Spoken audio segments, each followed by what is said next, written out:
आपण बघत आहात AKP न्यूज मराठी. आपला आवाज आपली ताकद. सबस्क्राइब करा, शेअर करा, लाईक करा. AKP news Marathi.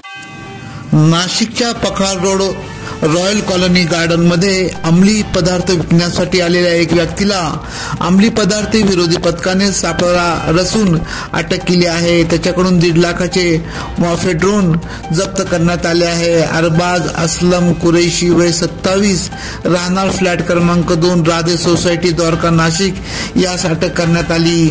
अंमली पदार्थ विरोधी पथकातील प्रभारी वरिष्ठ पोलीस निरीक्षक सुशीला कोल्हे यांना पखार रोड रॉयल कॉलनी येथील गार्डन मध्ये एक व्यक्ती मॉफेड्रॉन MD पदार्थ आणणार असल्याची माहिती मिळाली होती. सापळा रचून अरबाज असलम कुरैशी यास अटक करण्यात आली. त्याच्याकडून 18.5 ग्राम वजनाचा मॉफेड्रॉन अंमली पदार्थ 92,500 रुपये किमतीचा व इतर 50,890 रुपये किमतीचे मोबाईल रोख रक्कम असा 1,42,890 रुपये किमतीचा मॉफे ड्रोन जप्त करण्यात आले.